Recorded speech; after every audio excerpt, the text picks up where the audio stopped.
Hi friends, welcome to my channel news review, YouTube news review. So మళ్ళీ వచ్చాడు మన ప్రదీప్ అన్న, మళ్ళీ ఒక కొత్త టాపిక్ తోటి. దాని గురించి మళ్ళీ ఒక 2-3 మినిట్స్ మాట్లాడుకుందాం. ప్రదీప్ చింత అన్న. సోషల్ మీడియాలో ఒక ఒక 4 లైన్ల మాటలు చాలా ప్రముఖంగా వినిపిస్తున్నాయి. హే రామ్, హే ప్రభు అని ఏదో మాట్లాడతారు కదా, ఇప్పుడు అలాంటి పరిస్థితి వచ్చింది. హే ప్రభు, హే రామకృష్ణ జగన్నాథ్ ప్రేమానంద్ చేగొండి హరిరామ జోగయ్య, ఏ క్యా హువా, క్యూ లెటర్ లిఖా. అట్లా కాదన్న చెప్తా. హే ప్రభు, హే హరిరామ్ కృష్ణ జగన్నాథ్ ప్రేమానంద్ జగన్మోహన్ రెడ్డి క్యా హువా. ఇలాంటి వాళ్ళందరూ మా మీద కిందే వదులుతున్నావు. అవును, మీరు వింటున్నది నిజమే. అందులో చేగొండి హరిరామ జోగయ్య గారిని యాడ్ చేయాల్సిన ఆవశ్యకత ఇప్పుడు ఏర్పడింది. ఆయన లేఖాస్త్రాన్ని సంధించారు. దీనికి కొత్త పేరు పెట్టాడు, విశ్లేషణ అని. అంటే లేఖ చంద్రబాబుకే, CH Hariram Jogaiah, ex member of parliament, Narsapur Andhra Pradesh, ex minister of home government of AP, president Kapu Sankshema Sena. అంటే తల ఏంటంటే నేటి రాజకీయం, జనసేన తెలుగుదేశం సీట్ల పంపకం విశ్లేషణ. ఓకే, మొదలు పెడదాం. రాబోయే ఎన్నికల్లో జనసేనకు సీట్ల పంపకం ఒక ప్రహసనంగా మారింది. అంటే కష్టతరం అవుతుంది, అసాధ్యం అవుతుంది, చంద్రబాబు నాయుడు పేచీ పెడుతున్నాడు, గోచిలో రాళ్ళేస్తున్నాడు, కానీ సీట్లు ఇవ్వట్లేదు అన్నది కవిభావం. అంటే ఎలాబరేట్ చేసి చెప్పాలి కదా, ఆడియన్స్కి అర్థం అవ్వాలి కదా, అదే కదా మనం చేసేది. ఎట్లాగా 90 మంది ఎమ్మెల్యేలు పార్టీ మారిపోతున్నా, లేకపోతే వాళ్ళని రీప్లేస్మెంట్ ఆప్షన్లో నువ్వు అక్కడికి వెళ్ళి ఇక్కడికి వెళ్ళని చెప్తుంటే కొంతమంది రాజీనామాలు చేస్తున్నా, అవి చెప్పకుండా పక్క పార్టీ ఏం చేస్తుంది, పక్క పార్టీ ఎవరికైనా సీట్లు తీసుకుంది, అట్లా అనమాట. కంటిన్యూ చేస్తున్నాను. పార్టీకి చెందిన వివిధ మాధ్యమాలు జనసేనకు 28 సీట్లని కొందరు, 25 సీట్లని కొందరు వివిధ రకాలుగా ప్రకటిస్తూ ఉన్నారు. That's a fact. ఎందుకంటే పచ్చ మీడియా ఊదరగొడుతుంది. పవన్ కళ్యాణ్ వెళ్ళి జైల్లో కాళ్ళు పట్టుకున్నంత పని చేశాడు చంద్రబాబు నాయుడిని. జైల్లో కాళ్ళు పట్టుకున్నాడు. మరి వీడు చూసాడు ఆ జైలు పక్క కుర్చీలు వెంకల, ఆ బల్ల వెంకల కూర్చుంది.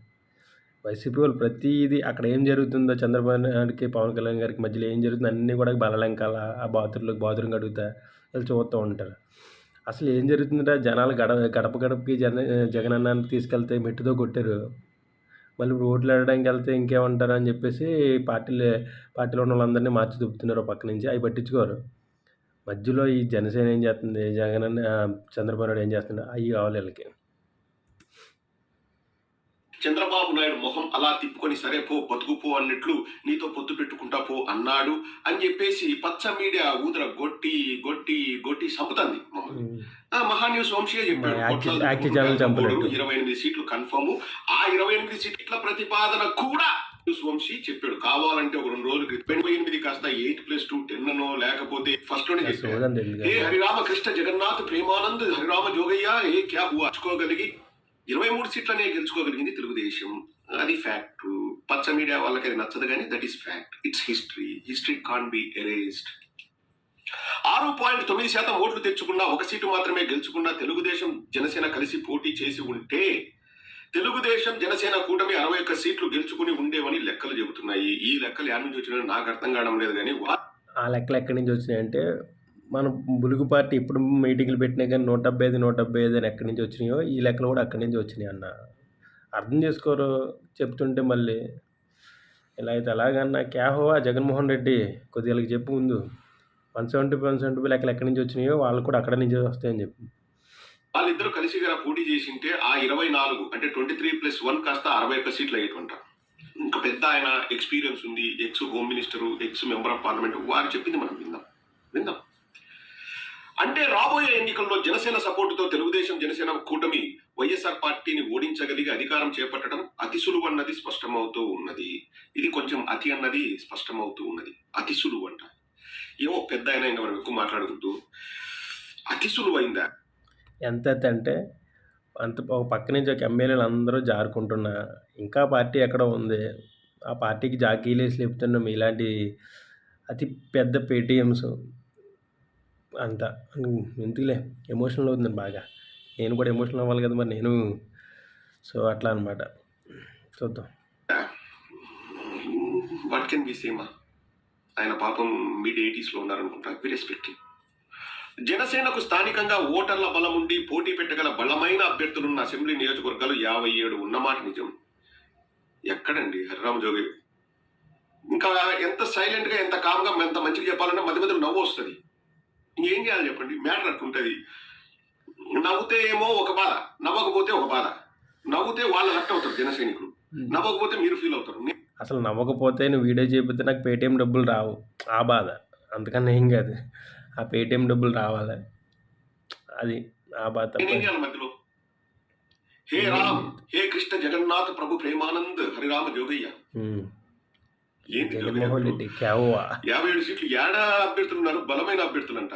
నాకు తెలిసి బలమైన అభ్యర్థులు ఇద్దరు కనిపిస్తారు. అంటే బలమైన అభ్యర్థులు అంటే మీడియాలో కనిపించేవాళ్ళు. ఏ స్టేజ్ మీద చూసినా మా సీఎం అయితే మీడియాలో కూడా కనిపించడు. ఎప్పుడైనా చిన్నపిల్లల మీటింగ్లు పెట్టి అక్కడ ఆ పార్టీని ఈ పార్టీని, ఆ పేపర్ని ఈ పేపర్ని, నాకు పేపరే లేదు, నాకు న్యూస్ ఛానల్ లేదంటారు. ఇలాంటి వాళ్ళందరినీ తీసుకొచ్చి మా మీద పెట్టి జాకిలు పెట్టి లేపిస్తుంటా. ఏ జగన్మోహన్ రెడ్డి క్యావా కొద్ది మార్చబోయే ఇలాంటి వాళ్ళని.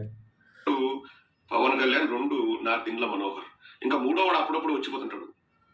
ఇంకా ఎంతకంటే ఏడబ్బాలో ఉంది, ఎవరుంటారు? 57 చోట్లు సరే ఉన్నది జగన్మోహన్ రెడ్డి అయినా కానీ ఆ సజ్జల బెజ్జల తప్ప ఇంకా పార్టీలు ఎవరో మాట్లాడరు. ఈరోజు కూడా సజ్జల అన్న ఆ సీఎం ఇంకేమో తెలియదు, కానీ మన సీఎం గారు లోపల నుండి మాట్లాడరు కాబట్టి ఆ సీఎం బయటకు వచ్చి ఏదో మాట్లాడి ప్రెస్ మీట్ పెట్టి వెళ్ళాడు. అది వేరే టాపిక్. అన్న ఇంకా ఏదో కంటిన్యూ చేస్తున్నాడు, చూద్దాం. ఈ నియోజకవర్గాలన్నీ పొత్తు ధర్మంలో భాగంగా చంద్రబాబు జనసేనకు కేటాయించవలసి ఉన్నదని జన సైనికులు కోరుతున్నారు. జన సైనికులు అది కాదు స్వామి కోరేది, జన సైనికులు 175 పోటీ చేద్దాం. దీని తల్లి పోతే పోతుంది, ఉంటే ఉంటది, ఏమైతే చెప్పు పోటీ చేద్దాం. అయితే ఆత్కూరు లేకపోతే బలాత్కూరు అంట. ఈ బాధ అంతా జనసేన మీద ప్రేమతో కాదు, లేకపోతే పవన్ కళ్యాణ్ సీఎం అవ్వాలనే కాదు. పవన్ కళ్యాణ్ సపరేట్గా వెళ్ళిపోతే చంద్రబాబు నాయుడు సపరేట్ అయిపోతాడు. సింగిల్గా ఉన్న ఎమ్మెల్యేలకు రాయలసీమలో ఎమ్మెల్యేలు నెగ్గుతారు. ఇది ఉత్తరాంధ్రలో నెగ్గిన ఎమ్మెల్యేతో మళ్ళీ సీఎం ఎక్కేసి ఇంకా ఆ ఇసుకనే సున్నుండలో ఉన్నట్టు నువ్వులేద్దామని బాధ వాళ్ళకి. ఆయన మళ్ళీ వస్తే జగనన్న మళ్ళీ వస్తేనే వీళ్ళకి బతుకు, లేకపోతే వీళ్ళకి యూట్యూబ్ ఛానల్ కూడా ఎవడ చూడ్డారు. వాళ్ళు ఏదానికైనా సిద్ధమంటున్నారు. ఇంకా ఎందుకు మీరు భయపడాలి చెప్పండి? 175 కూడా పోనీ అడుగుకుంటున్నారు. 100 సీట్లు అడగండి రా బాబు. మీరు గెలవాల్సింది ఫస్ట్ రాష్ట్రంలో కాదు, పొత్తులో భాగంగా చంద్రబాబు పైన మీ అప్పాల్సింది ఆంధ్రప్రదేశ్ లో కాదు, ఫస్ట్ చంద్రబాబు నాయుడు పైన గెలవండిరా నాయన. అంటే ఎర్రినాయలు, ఎర్రి గొర్రెలు కాబట్టి పవన్ కళ్యాణ్ ఆడిస్తున్నారు. ఎంత ఎర్రినాయలు అంటే ఒక్కొక్క ఎమ్మెల్యే జారుకుంటున్నా కానీ ఇంకా జాకీలు పెట్టి లేపడానికి పెట్టి ఇలాంటి వీడియోలు చేస్తున్నారు చూడు, అంతకన్నా ఎర్రినాయలు ఎవరు ఉండరు. అదనమాట. ఎమ్మెల్యేలు జారిపోతున్నారు, వాటి గురించి మాట్లాడరు. ఎమ్మెల్యేలు రాజీనామా చేస్తున్నారు. నిన్న మళ్ళీ వెల్లంపల్లి ఏదో రాజీనామా చేసినట్టు ఏదో చెప్తున్నారు న్యూస్లో. సో ఒక్కొక్క ఎమ్మెల్యే జారుకుంటున్నారు. వైజాగ్ మన అనకాపల్లి అక్కడ ఆయన కొడుకు రాజీనామా చేసాడు. ఆయన ఎమ్మెల్యే కూడా సరిగ్గా ఉండట్లేదు. వచ్చి ఎలక్షన్కి ఏమవుతుందో తెలియదు. వాటి గురించి వీడియోలు చేయరు. పక్క పార్టీ ఎన్ని సీట్లు ఇచ్చుకుంటుంది, ఎంత ఎక్కడెక్కడ మీటింగ్లు పెట్టుకుంటుంది, ఇవి కావాలి మన అన్నలకి. జగన్మోహన్ రెడ్డి చేయకుండా హరిరామ జోగయ్య గారు 57 అంటున్నారు, 100 అని చెప్పా తప్ప.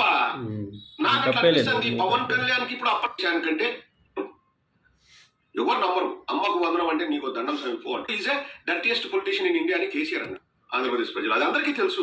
Chandrababu Naidu is a dirtiest politician in India అని కేసీఆర్ అన్నాడు. కేసీఆర్ అన్నాడా, కేటీఆర్ అన్నా పక్కన పెడితే ద మోస్ట్ కరప్టెడ్ పొలిటీషియన్ ఎవరైనా గూగుల్ తెలియని అడిగితే అట్లా చెప్తుంది. నువ్వు అప్లోడ్ చేస్తున్న యూట్యూబ్ని పక్కన ఇంకో స్లైడ్ ఓపెన్ చేసి, ట్యాబ్ ఓపెన్ చేసి మోస్ట్ కరప్టెడ్ పొలిటీషియన్ ఎవరైనా కొడితే గూగుల్ తెలియ జగన్ పేరు చెప్తుంది. అది కూడా ఒకసారి చెప్పు, వీడియో చేస్తే బాగుంటుందన్న. నిన్ను ఫాలో అవుతున్నాను, నీ పేటీఎం బ్యాచ్ కన్నా నిన్ను ఫాలో అయ్యండి నేనే. ఐఎమ్ యువర్ ఫ్యాన్ అన్నా. బిగ్గెస్ట్ లయర్ అని చెప్పేసి కేసీఆర్ అన్నాడు. చరిత్ర చెప్తుంది ప్రతిదీ అబద్ధమే. 2014లో 600 హామీలు ఇచ్చిన మేనిఫెస్టో ఏమైంది? ఎక్కడా కనపడుతుంది? అభ్యర్థిగా ప్రొజెక్ట్ చేసి అందుకే గొర్రెలు అంట. నాకు కోపం వస్తుంది. నేను 100 అడిగినా ఈయన 57 అంటున్నాడు. ఆయన పోయి 28 చెప్పినాడంట. పవనాలు చెప్పిండేదో 28 చెప్తే వాళ్ళు ఎన్ని ఇస్తారు? 8 10 ఇస్తారు. దానికోసం ఏంటి బాధ అర్థం కావట్లేదు. వైసీపీ మొత్తం ఎమ్మెల్యేలు కానించి ఇలాంటి పెయిడ్ బ్యాచ్ వరకు కూడా బాధ ఏంటి? వాళ్ళు ఎన్ని ఇచ్చుకుంటే ఎందుకు? పవన్ కళ్యాణ్కి సీఎం ఎత్తే ఎందుకు? లేకపోతే ఒక 10 సీట్లు ఎత్తే మీకు ఎందుకన్నా? 175 మనయే. ఆ రోజాక ప్రతి వారం తిరుపతికి వెళ్ళి అక్కడ కూర్చొని 175 అంటుంది. ఆ నోటితోటి 170 కూడా మొత్తం వేరే పార్టీ వాళ్ళకి, జనసేనకి, తెలుగుదేశానికి వస్తాయండి అంటే కానీ మీరు సర్దుకోవడమే. ఒకసారి ఆవిడ నోరుని కంట్రోల్ చేయండి. ఆవిడ ఏం మాట్లాడితే అది నెగిటివ్ జరుగుతుంది. సో ఐరన్ లెగ్ ఆవిడ సో అది ఆలోచించకుండా పక్క పార్టీకి అన్ని ఇచ్చడి ఇవన్నీ ఎందుకన్నా జగనన్న సీట్లు మారుతున్నాడు, ఎందుకు మారుతున్నాడు, దాని గురించి వీడియో పెట్టి చూడాలని ఉంది నీకు. కోసం మళ్ళీ ఒక జెండా, దానికి ఒక సింబలు, ముద్దులే కోపం వస్తుంది, హర్ట్ అవుతాం. ఊరికి వచ్చేస్తాను ఎన్ని చెప్పినా కూడా జన సైనికులకు అర్థం కాదంటే ఇంక గొర్రెలనక ఏమనాలా, వాళ్ళ అధ్యక్షుని గొర్రెలన్నానక ఏమనాలా, వాళ్ళ అధ్యక్షుడు అంటే బర్రెలక మేలు. ఎమోషనల్ అవుతున్నాను, నాటిలోకి వెళ్తాను. ఈ రకమైన కేటాయింపు జరిగినప్పుడే జన సైనికులు సంతృప్తి చెంది ఓట్ల ట్రాన్స్ఫర్ స్పష్టంగా జరుగుతుందనడంలో జనసేన తెలుగుదేశం కూటమి విజయానికి చేరువవుతారు. ఇది నిజం, ఇట్స్ ఎ లై. సిచిచి అది సినిమా, ఇది నిజం అంతే, ఇట్స్ నాట్ ఎ లై. రాజకీయ అనుభవం ఉన్న చంద్రబాబు ఈ కోణంగా మరీ అవులై అయిపోయింది. లాస్ట్ లైన్ అంటే మా కడప భాషలో అవులై అంటే కామెడీ అని. రాజకీయ అనుభవం ఉన్న చంద్రబాబు ఈ కోణంగా ఆలోచించి సముచితమైన నిర్ణయం తీసుకుంటారని ఆశిద్దాం.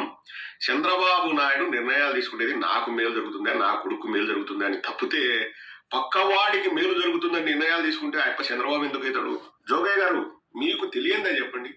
చంద్రబాబు నాయుడు ఎన్నిసార్లు కాపులను వాడుకొని టిష్యూ పేపర్ లాగా వాడుకొని వదిలేసినాడు. మీరు అనవసరంగా జగన్ మామయ్య ఆ ప్రశాంత్ కిషోర్కి ఇచ్చే బడ్జెట్, ఆ ప్యాకేజీలు, పొలిటికల్ సర్వేలు గట్ట చేస్తున్నాడు, సలహాలు తీసుకున్నాడు. కానీ మా ప్రదీప్ చింతానని పెట్టుకుంటే ఎన్ని సలహాలు ఇస్తాడు. అనవసరంగా ఈ సలహాలన్నీ వేరే పార్టీలకు వెళ్ళిపోతున్నాయి.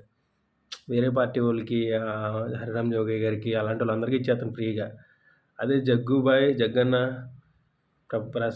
ప్రదీప్ చింతాన్న ఉంటాడు. ఆయన మరి ఎక్కడ ఉంటాడో తెలియదు. ఎప్పుడో లండన్లో ఉంటాడు అనుకున్నాను. నాకు వీడియో ఎప్పుడో చూసాను, అప్పుడు ఫ్లోలో. అన్నని పిలిచి ప్రశాంత్ కిషోర్ని బయట పంపించేసి అన్నకి ఇచ్చే మొత్తం సింగిల్ హ్యాండ్ మీద నడిపెత్తాడు. 175 కాదు, ఇంకో 75 వేసుకున్నా కానీ నీకు వస్తాయి.